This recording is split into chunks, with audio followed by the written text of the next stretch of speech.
Thank you and welcome. Welcome to what is, for the first time in many years, an actual car show. We've packed it with many facts and a lot of informations. And we're starting the ball rolling with this, the Mercedes SLS. This was one of my favourite cars, and I was very sad when they stopped making it. But happily, there is now a replacement, which I haven't been driving on the track, because James has.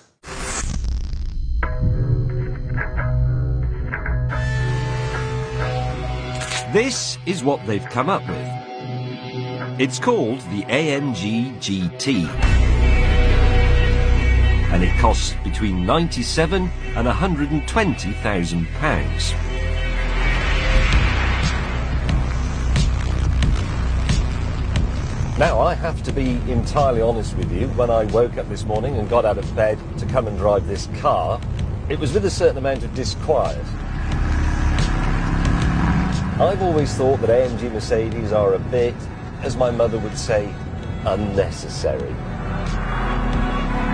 I don't like the Stormtrooper body kit look.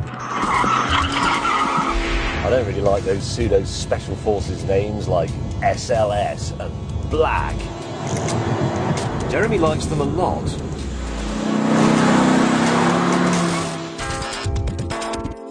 With this car, however, you sense that something is different, that everything's a bit more grown up. See, their last coupe, the SLS, had a massive, and again, not entirely necessary, 6.2-litre V8. This car also has a V8, but it's a brand new one, and it's a much more modest 4 litres. Because of that, you might expect it to take a little longer to get from A to B. However,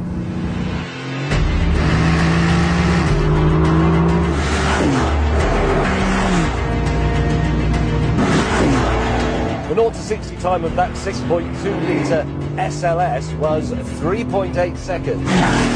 On this 4-litre car, it is exactly the same. The top speeds are almost exactly the same as well, both up in the high 190s.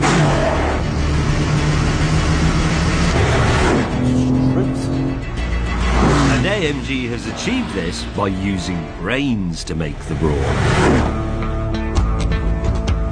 This car has 2 turbochargers. Normally, turbochargers would be bolted onto the outside of the engines, but on this car, they live inside the V of the engine. What this means is the engine is more compact, the turbos are more efficient. So this car costs £50,000 less than the old SLS, it uses a lot less fuel, and it still goes just as quickly. That is what they call on The Apprentice a win-win.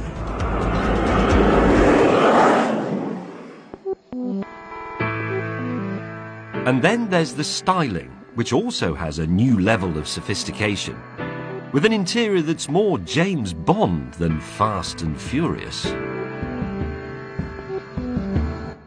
On the outside, it's much the same story. These doors are perfectly conventional in and out sort of doors. They're not like those idiotic gull-wing things you get on the SLS, which makes it look as if it's sniffing its own armpits. This rear spoiler is actually an option, but even that, by AMG standards, is quite discreet. In fact, the whole thing is quite pretty, quite classic even.